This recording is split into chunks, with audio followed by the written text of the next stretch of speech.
सभी को जय श्री कृष्ण। अब जब वो एक तरफ तपस्या में लीन हो जाते हैं तो दूसरी तरफ नारद जी जो है वो कहते हैं कि चलो बालक तो अपने काम में लग गए हैं, तो अब मैं महिषी जो कि उनके पिता है उनके पास चलता हूं। तो वो चले जाते हैं बहिर्षित के पास। और बहिर्षित जो थे मैंने आपको बताया कि वो प्राचीन वही के नाम से भी प्रसिद्ध हुए थे।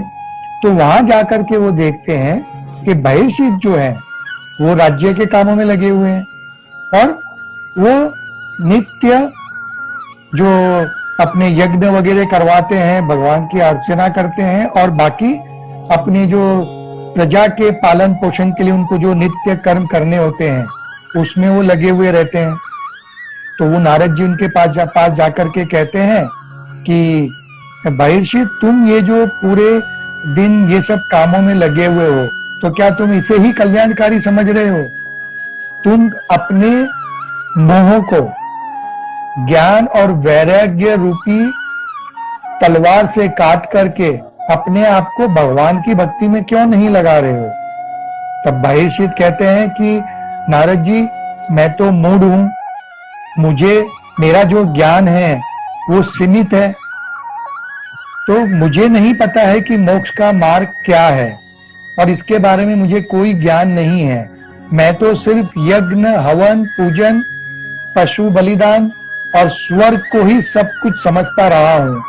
तो अब आप जब ये बात कह रहे हैं तो निश्चित ही इसके आगे भी बहुत कुछ है, तो आप कृपा करके मुनिवर मुझे इसके बारे में ज्ञान दीजिए, मुझे समझाइए। तब नारद जी हंसने लगते हैं और वो कहते हैं ठीक है, मैं तुम्हें समझाने के लिए एक कथा सुनाता हूं, एक कहानी सुनाता हूं। और वो उसे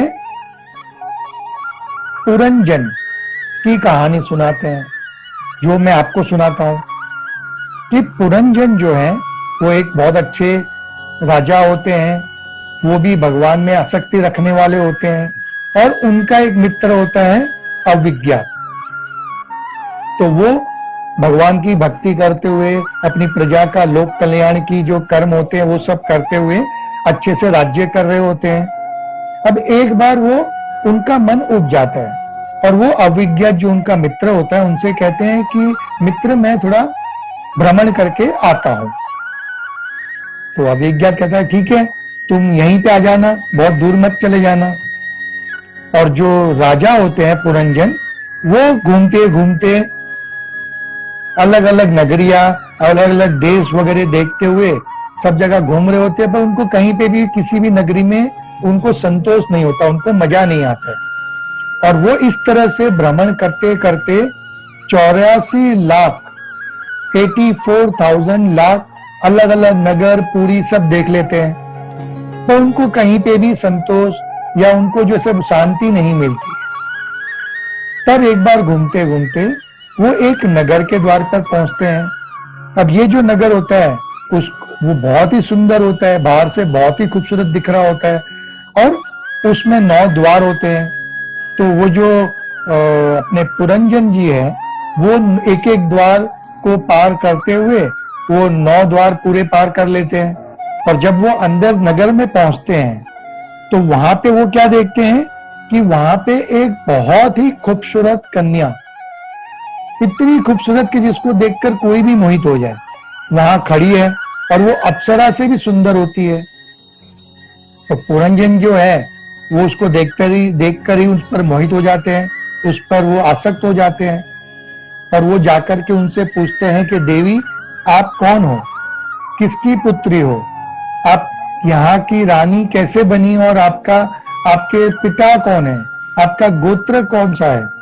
ये सब जब उनसे पूछते हैं तो वो जो देवी होती है जो वहां पे खड़ी होती है वो हंसने लगती है और हंस करके कहती है कि प्रभु मुझे इस पे से कुछ भी नहीं पता है, मैं कुछ नहीं जानती हूँ। हाँ, पर मैं इतना जरूर जानती हूँ कि मैं आपको खुश कर सकती हूँ। मैंने आपको जब देखा तो मुझे आप बहुत पसंद आए हैं और मैं आपको जरूर खुश कर सकती हूं। तो राजा तो वैसे भी उन पर मोहित थे और वो कन्या भी उनसे कहती है कि मुझे आप बहुत पसंद हैं, मैं आपको स्वामी के स्वरूप में पाना चाहती हूँ और आपको ही मैं अपना सर्वस्व और प्राणनाथ मानने के लिए तैयार हूँ। तो राजा भी उस पर मोहित था, वो भी कहता है ठीक है देवी, आप मुझसे विवाह कर लीजिए, और वो तुरंत हाँ कह देती है। अब दोनों का विवाह हो जाता है। अब विवाह होने के बाद जो हमारे पुरंजन जी हैं वो उस पर इतने मोहित हो जाते हैं कि उनको और कोई सुध बुध नहीं रहती है। दिन रात उनको बस उनकी पत्नी का रूप और वही उसको दिखाई पड़ती है। अगर पुरंज और वो उनको पुरंजनी कहते हैं, उनका नाम पुरंजन था तो उनकी पत्नी थी पुरंजनी। तो वो पुरंजनी जो है, अगर वो खाना खाए तो पुरंजन खाना खाए, अगर वो सोए तो पुरंजन सोए, अगर वो नाचे तो पुरंजन नाचे, अगर वो दुखी हो जाती है तो पुरंजन भी दुखी हो जाता है, और अगर वो खुश होती है तो पुरंजन भी खुश हो जाता है।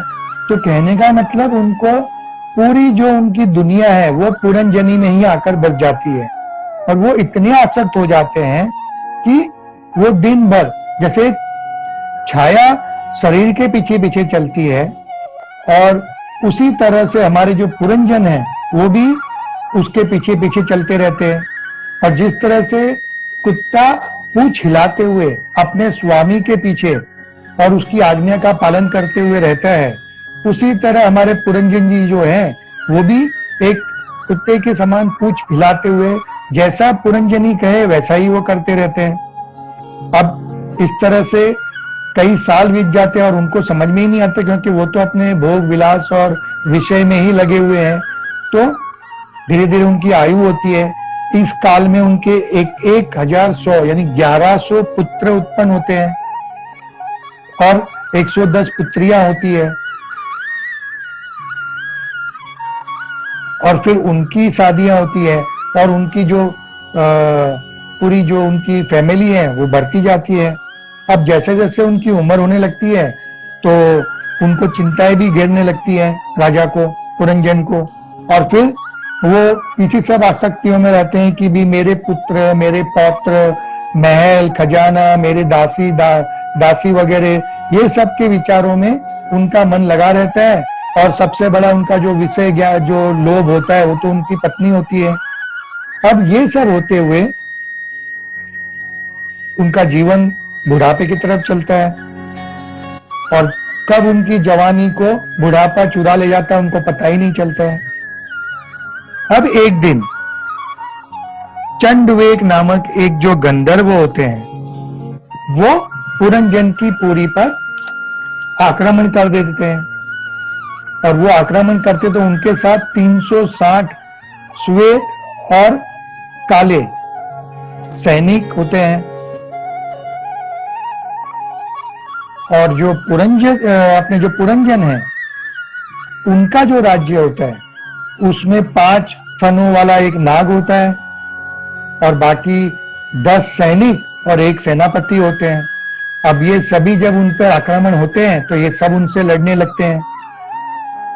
उसी समय भय नामक एक यवन राज के भाई प्रज्वार अपने काल की पुत्री कन्या के साथ उन पर धावा बोल देते हैं और उस पर आक्रमण कर लेते हैं।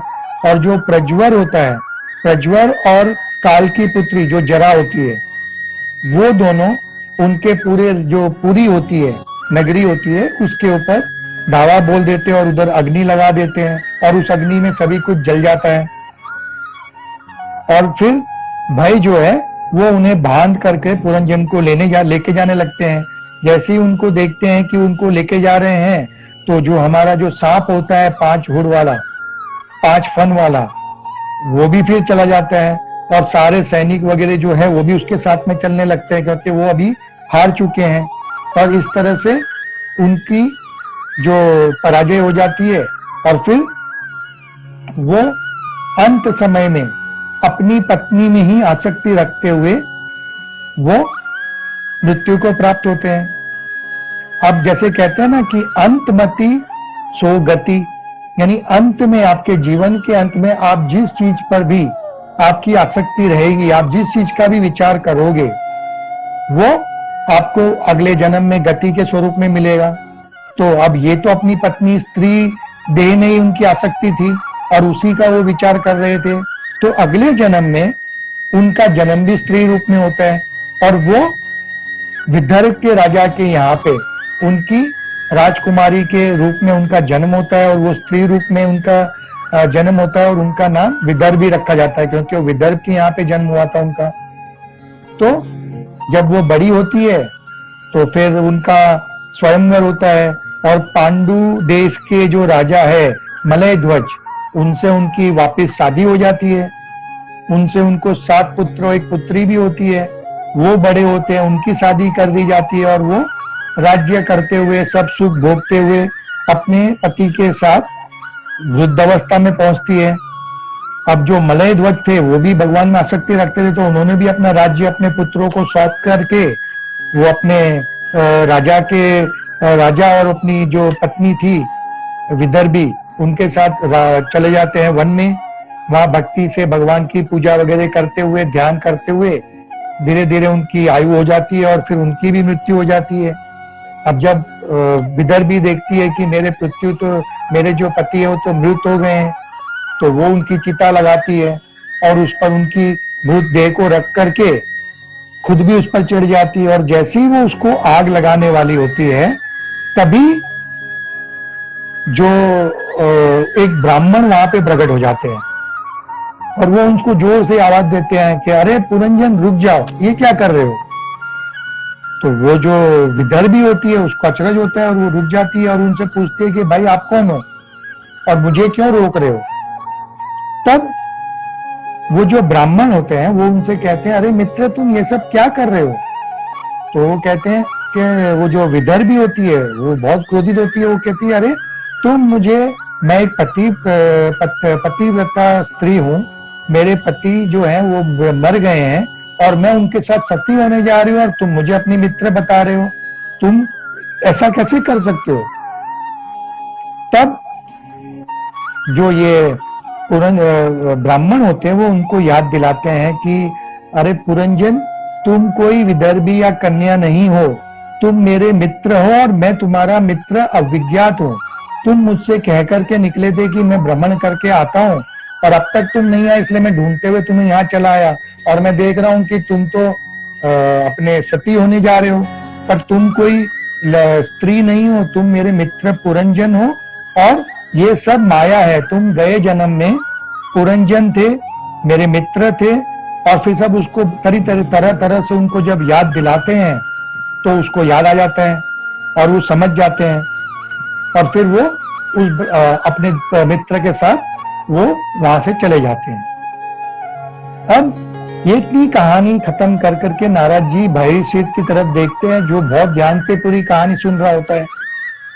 तो वो उनसे पूछता है कि नारद जी बाकी सब तो ठीक है, पर मुझे ये नहीं समझ में आया कि ये पुरंजन कौन है, वो काल की बेटी कौन थी और ये सब क्या हो रहा था।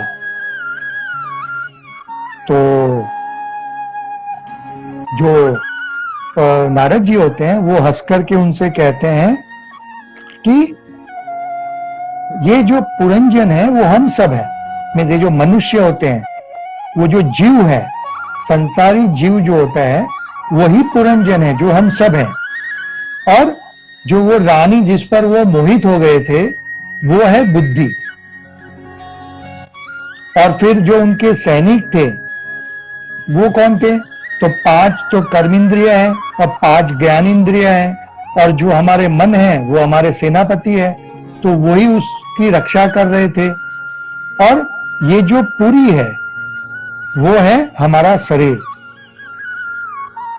और हम इसी के शरीर में जो 9 द्वार हैं, कौन से द्वार हैं कि जो आंख, कान और नाक, ये जो है उनके 2-2 छिद्र हो गए, मल और मूत्र के 1-1 हो गए और एक हमारा जो मुंह है, मुख है। तो हम ये जो 9 द्वार हैं, वो 9 द्वार वाला जो शरीर है उसी से आता जाता है कौन, तो हमारा जीव। और जो सांप था 5 फन वाला वो कौन है, तो वो कहते हैं वो है पंच प्राण, जो हमारे 5 प्राण है, पंचभूत है, वो है। और वो फिर कहते हैं फिर ये जो अविज्ञात है वो कौन थे? तो वो कहते हैं वो तो श्री हरि विष्णु स्वयं है। वो कहते हैं कि वो हंस रूप में जो पुरंजन जो जब वो ब्राह्मण जब आते हैं तो वो उनसे जो विदर्भी है उनसे कहते हैं कि हम गए जन्म में हंस थे और मानसरोवर के अंदर हम खुशी से रहा करते थे, पर वो जो बुद्धि रूपी स्त्री थी उसने तुम्हें ठग लिया है और उसके ही मोह में तुम पड़ गए थे। तो वही वो बताते हैं कि हमारा जो ये शरीर है वो हंस रूप है और अविज्ञात जो है वो साक्षात भगवान है, और हम भगवान को कह करके निकलते हैं कि हम थोड़ा घूम के आते हैं और फिर इस देह रूपी पुरी में कैद होकर के बुद्धि के भ्रम में पड़ करके उनसे शादी कर लेते हैं और फिर 84,000 योनियों में हम घूमते रहते हैं जो कि पुरंजन घुमा था। और फिर वो आगे कहते हैं कि हम जब इस मोह में, बुद्धि के मोह में पड़ करके उनसे शादी कर लेते हैं तो हमारा शरीर जो है वो पूरी, जिसको हम कहते हैं, उस पर चंडवेग जो गंधर्व है उस पर आक्रमण करते हैं। अब उसके सैनिक कौन थे? तो वो 360 जो उनके श्वेत और सफेद और काले जो उनके सैनिक थे वो कौन है? दिन और रात्र। और वो हम पर आक्रमण करते हैं। और काल की पुत्री कौन है? जरा, यानी कि वृद्धावस्था।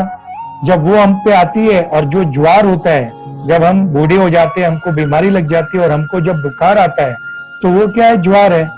वो ज्वार जो है वो अलग अलग तरह के मानसिक और शारीरिक जो हमको क्लेश होते हैं हमारे जीवन में, वही प्रज्वर कहा गया है। तो वो कहते हैं कि जब वो हम पर आक्रमण करते हैं और मृत्यु खुद जो है वो भय है, तो वो हमारे शरीर को लेकर के उसको नष्ट कर देता है।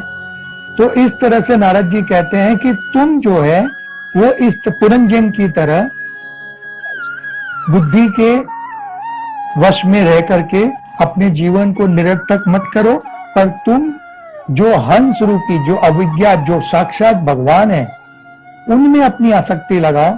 क्योंकि जो भगवान के होकर रहते हैं वो तो सब मजे करते हैं, वो इन सब विषयों से मुक्त हो जाते हैं, पर जो संसार के होकर रहते हैं वो इधर दुख पाते हैं, यहीं पे इन्हीं आवन गवन में फंसे रहते हैं और अंत में अपने आप को नष्ट कर लेते हैं। तो इस तरह से पुरंजन की कथा नारद जी सुनाते हैं और बहिर्षित जो होते हैं वो भी समझ जाते हैं और वो अपने आप को भगवान के ध्यान में और भक्ति में लगा लेते हैं।